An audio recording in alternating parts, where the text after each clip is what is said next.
Bonjour à vous, chers amis Verseau, oui Verseau. Bienvenue sur la chaîne Murmure de l'Invisible pour cette guidance sentimentale de la deuxième quinzaine du mois de janvier. Je suis absolument désolée, je n'ai pas eu le temps de les faire avant et donc vous n'avez pas la première quinzaine.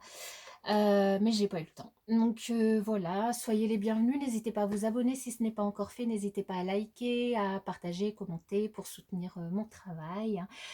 Nous allons démarrer sans plus tarder. Ah non, avant tout, je vous précise, les messages sont généraux.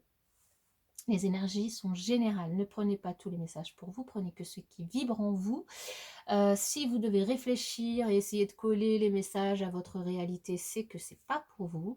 Les énergies sont interchangeables et n'hésitez pas à aller faire un petit tour sur votre signe ascendant et votre signe lunaire surtout si vous avez plus de 35-40 ans. Voilà. Ceci dit, nous allons démarrer. J'ai tiré pour vous. Avant de commencer, je vais vous montrer votre carte. Regardez comme vous êtes beaux, chers amis Verseaux. Magnifique. Magnifique. J'ai tiré une carte pour vous du tarot de l'amour, pour l'énergie générale qui va vous accompagner sur cette quinzaine. Nous avons le 8 des cœurs qui nous parle de codépendance. Donc là, ça nous parle vraiment de faire attention à la dépendance affective. On vous invite plutôt à vous occuper de vous sur cette quinzaine, à tourner un petit peu le dos à votre autre. Donc bon, que vous soyez célibataire, en couple, à tourner le dos un petit peu aux autres et à vous occuper de vous, de votre intérieur, de votre extérieur, en tout cas de votre personne, et de sortir un petit peu de cette dépendance affective que vous avez peut-être avec la personne de votre cœur. Avec l'oracle des amoureux, nous avons le yin, le yang, l'homme et la femme, la féminine et le masculin, l'équilibre.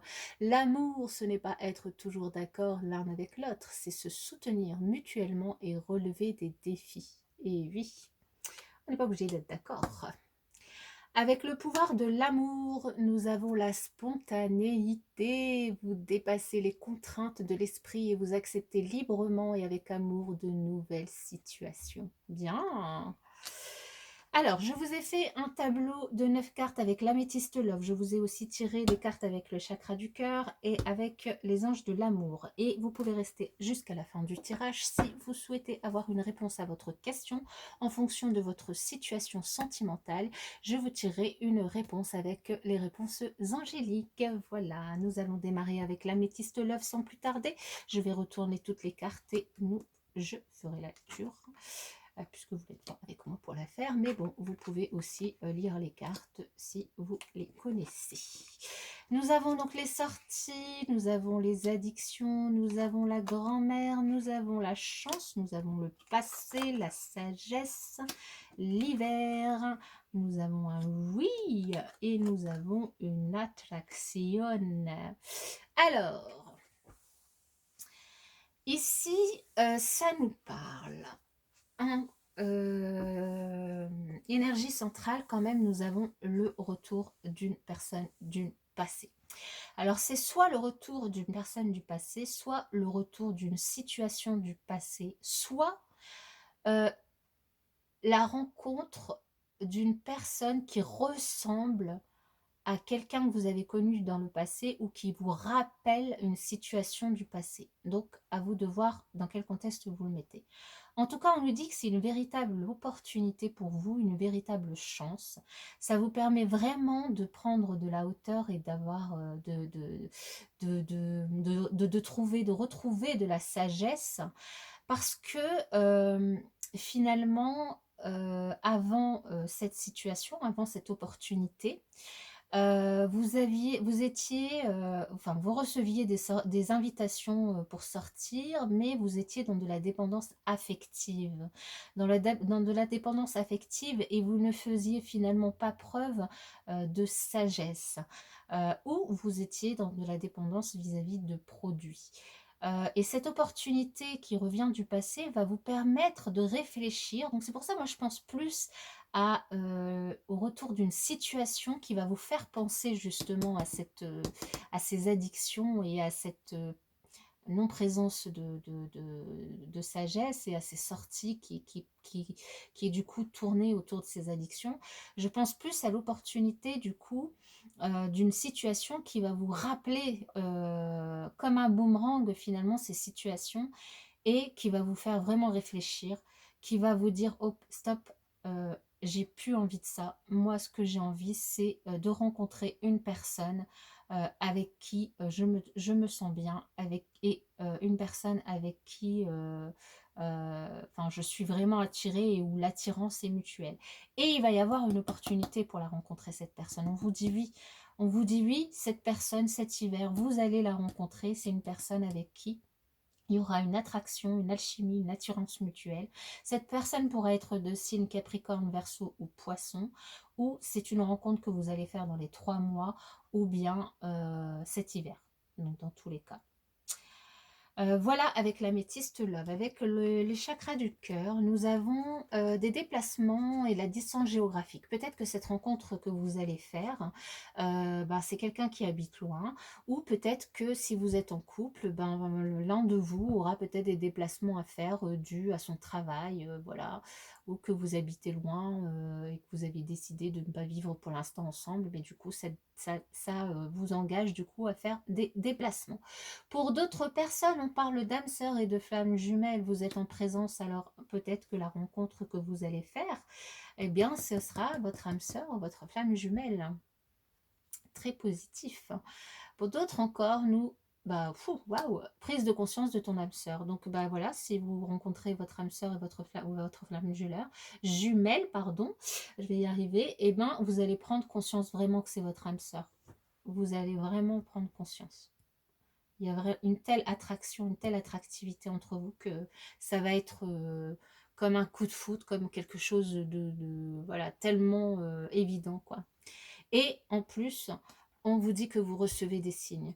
Vous recevez des signes qui vont vous mettre sur la voie du fait que c'est votre âme sœur, votre flamme jumelle, et vous allez du coup pouvoir en prendre conscience. Mais pour cela, eh bien, va falloir vraiment être observateur, ouvrir les yeux, ouvrir vos oreilles, vraiment observer les choses pour pouvoir prendre conscience de ça. Waouh, c'est juste magnifique ce tirage-là pour vous, Verseau, parce que franchement, il y a eu des tirages vraiment compliqués, mais là, je le trouve magnifique. Avec les anges de l'amour, vous pouvez aimer sans crainte, ouvrez votre cœur, vous donnez pour donner et recevoir l'énergie la plus élevée d'entre toutes.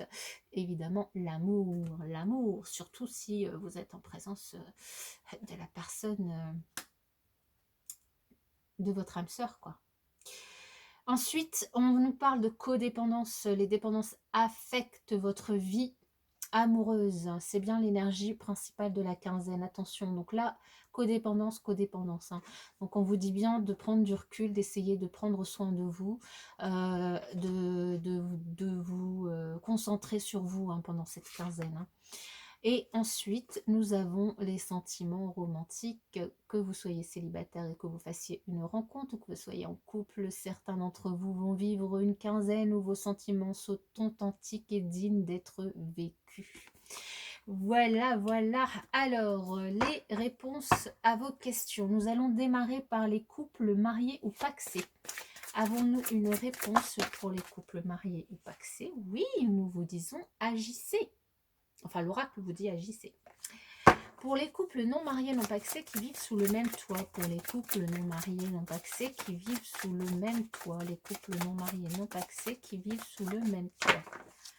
Les couples non mariés, non pacsés qui vivent sous le même toit. Ça dépend de vous. Pour les couples non mariés, non pacsés qui ne vivent pas sous le même toit. Les couples non mariés, non pacsés qui ne vivent pas sous le même toit.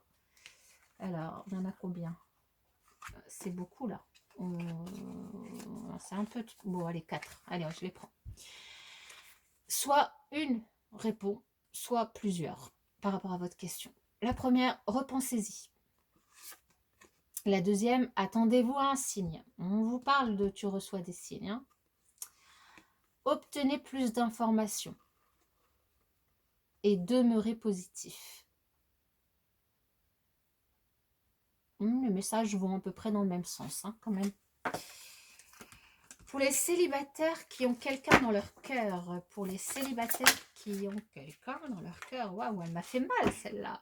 Dans les prochaines semaines, attendez-vous à quelque chose dans les prochaines semaines, je ne sais pas quoi, une rencontre peut-être, avec votre autre. Et pour les célibataires qui n'ont personne dans leur cœur, pour les célibataires qui n'ont personne dans leur cœur, les célibataires qui n'ont personne dans leur cœur. Et nous avons 2 réponses. Dans un an, rétablissement. Je pense qu'il faut d'abord que vous... je ne sais pas quelle est votre question, hein, mais là, moi, ça me parle que peut-être que vous avez besoin de vous retrouver un peu seul pour vous guérir, vous rétablir avant de faire une nouvelle rencontre. Voilà. Après, c'est peut-être pas forcément dans un an. Hein. Dans un an, c'est peut-être autre chose. C'est peut-être une autre question que vous avez posée. Hein. Voilà mes chers amis Verseau, je vous remercie, n'hésitez pas à vous abonner, je vous dis à bientôt pour une prochaine guidance.